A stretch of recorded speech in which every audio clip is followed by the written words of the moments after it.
السلام علیکم every one. آج ہمارا پاکستان اسٹڈیز کا فرسٹ لیسن ہے جس میں ہم نے پڑھنا ہے کانگریس منسٹریز. اپنا ٹاپک سٹارٹ کرتے ہیں. سب کانٹیننٹ یعنی کہ برصغیر کے اندر ٹو میجر پولیٹیکل پارٹیز، دو بڑی سیاسی جماعتوں کے درمیان الیکشن ہوتا ہے 1936 سے لے کے 1937 کے بیچ میں. اب وہ میجر پولیٹیکل پارٹیز ہیں کانگریس اور مسلم لیگ. کانگریس جو ہے وہ ہندوؤں کو ریپرزینٹ کر رہی تھی اور مسلم لیگ جو ہے وہ مسلمانوں کو ریپرزینٹ کر رہی تھی. ان دونوں پارٹیز کا یعنی کانگریس اور مسلم لیگ کے اپنے اپنے مینیفیسٹو تھے، اپنا اپنا آبجیکٹو تھا.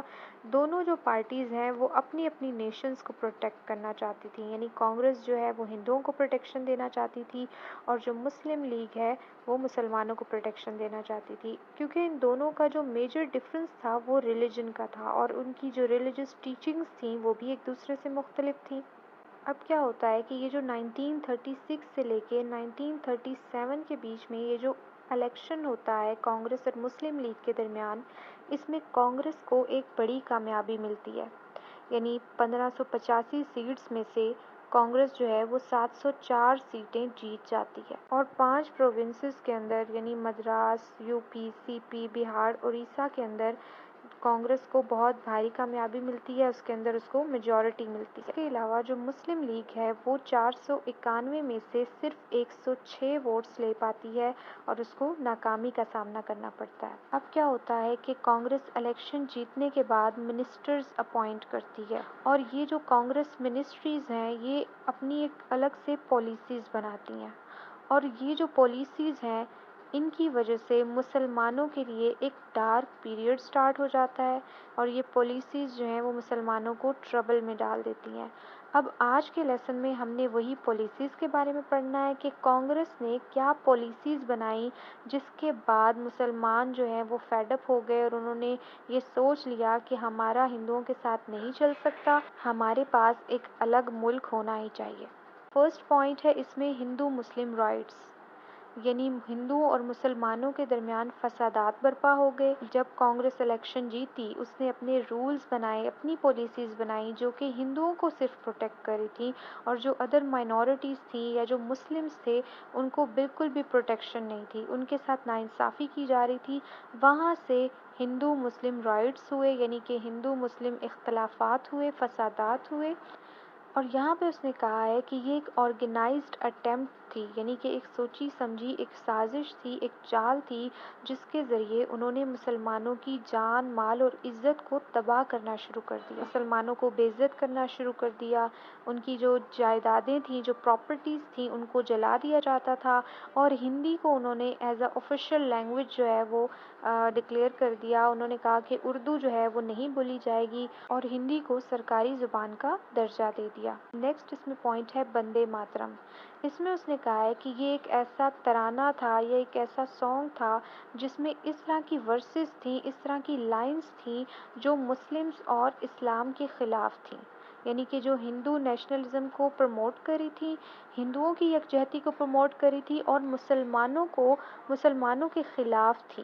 اور اس ترانے کو آفیشیل بزنس سٹارٹ کرنے سے پہلے جو ہے وہ ضرور گایا جاتا تھا اور یہ ایک ایسا پوائنٹ تھا جو مسلمانوں کو اور ادر جو مائنورٹیز تھیں ان کو ڈیگریڈ کرنے کی کوشش کی جا رہی تھی.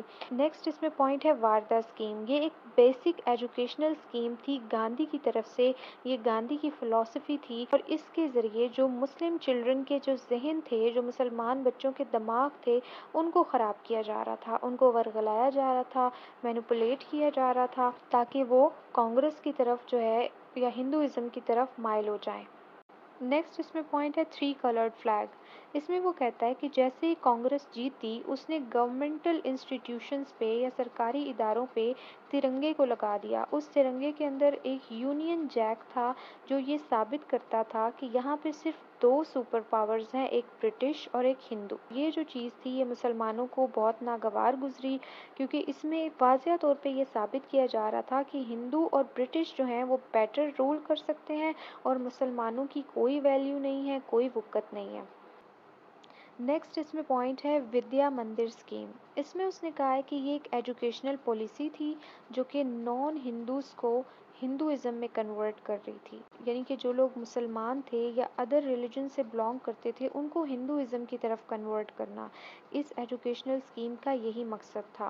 اور اس میں یہ ہوتا تھا کہ جتنے بھی اسکولز وغیرہ تھے وہاں پہ یہ ضروری تھا کہ گاندھی کی جو تصویر ہے اس کے سامنے جھکا جائے یا کہہ لیں اس کی پوجا کی جائے۔ تو یہ جو چیز تھی یہ مسلمانوں کے جذبات کو مجروح کری تھی، کیونکہ ہمارا ریلیجن ہمیں اس چیز کی اجازت نہیں دیتا کہ ہم اللہ کے سوا کسی کے سامنے بھی جھکیں۔ تو یہ وہ پوائنٹ تھا جب مسلم لیگ کو اس چیز کی ضرورت محسوس ہوئی کہ ان کے پاس ایک الگ وطن ہونا چاہیے جہاں پہ وہ آزادانہ طور پر اپنی مسلم پریکٹسز کو پرفارم کر سکیں۔ نیکسٹ اس میں پوائنٹ ہے مسلم میس کانٹیکٹ موومنٹ۔ بیسیکلی یہ نہرو کی فلسفی تھی، نہرو کی پالیسی تھی، جس کا مقصد یہ تھا کہ مسلمانوں کے بیچ میں رہ کے مسلمانوں کو ورگلایا جائے اور ان کو ان کے دلوں میں جو مسلم لیگ ہے اس کے لیے ہیٹ پیدا کیا جائے، اور کانگریس کا سافٹ کارنر جو ہے اس کا ایک سافٹ امیج جو ہے وہ لوگوں کے دماغ میں پیدا کیا جائے، مسلمانوں کے مائنڈ میں ڈالا جائے کہ کانگریس جو ہے وہ بیٹر لیڈ کر سکتی ہے اور دونوں جو نیشنز ہیں یعنی ہندو مسلم دونوں کے رائٹس کو پروٹیکٹ کری ہے۔ تو یہ مسلمانوں کے بیچ میں رہ کے ان کو ورگلانے کی کوشش اس اسکیم کے ذریعے کی گئی۔ نیکسٹ اس میں پوائنٹ ہے دا بین آن سلیٹر آف کاؤ۔ اس میں وہ کہتا ہے کہ گائے کی قربانی پر پابندی لگا دی گئی کہ گائے کو آپ ذبح نہیں کر سکتے، کیونکہ ہندو جو ہیں وہ گائے کی پوجا کرتے ہیں یا اس کو اپنا خدا مانتے ہیں۔ تو اس وجہ سے کانگریس نے پابندی لگا دی کہ مسلمان جو ہیں وہ گائے کی قربانی نہیں کر سکتے۔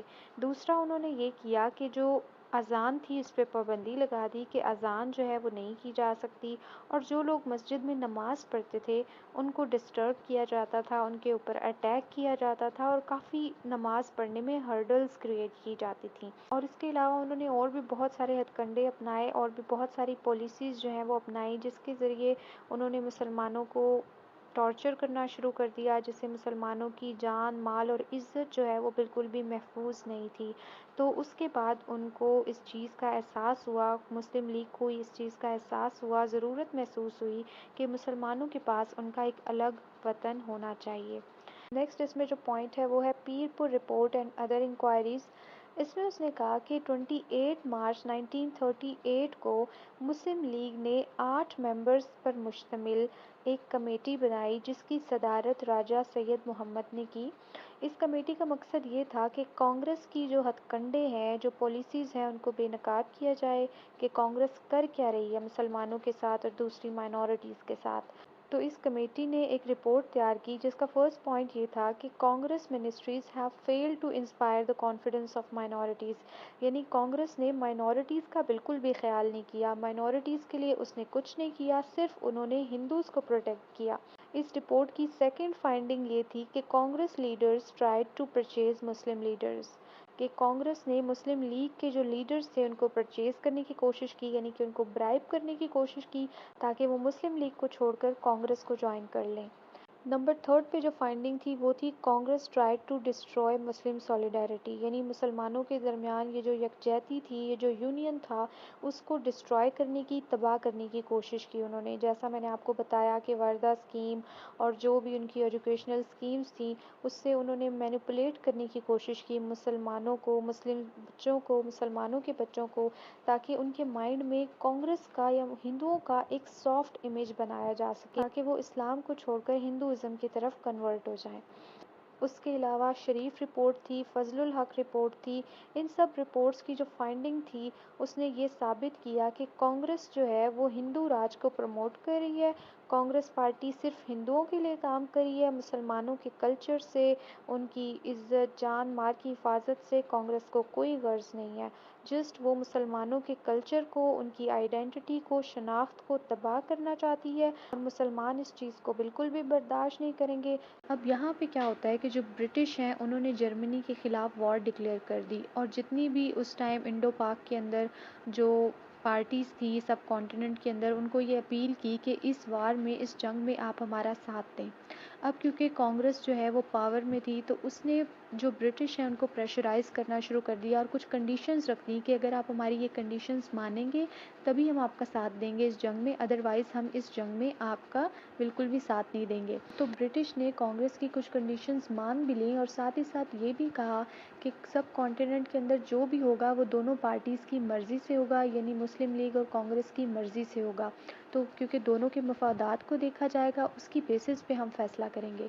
تو کانگریس کو یہ چیز ناگوار گزری۔ تو کیا ہوا کہ کانگریس نے برٹش کو پریشرائز کرنے کے لیے اپنی جو منسٹریز تھی ان سے ریزائن کر دیا۔ تو کانگریس نے 27 مہینے 8 پروونسز پر رول کرنے کے بعد 22 دسمبر 1939 کو اپنی منسٹری سے ریزائن کر دیا اور قائد اعظم نے اس دن کو یوم نجات کہا اور اس دن کو سیلیبریٹ کیا کہ یہ مسلمانوں کے لیے یوم نجات ہے جس دن ان کو ہندوؤں کے ظلم و ستم سے نجات ملی تھی۔ تو یہ تھا آج کا ٹاپک۔ امید ہے آپ کو آج کے لیسن کی سمجھ آئی ہوگی۔ دوبارہ ملتے ہیں کسی نیکسٹ لیسن کے ساتھ، تب تک کے لیے اللہ حافظ۔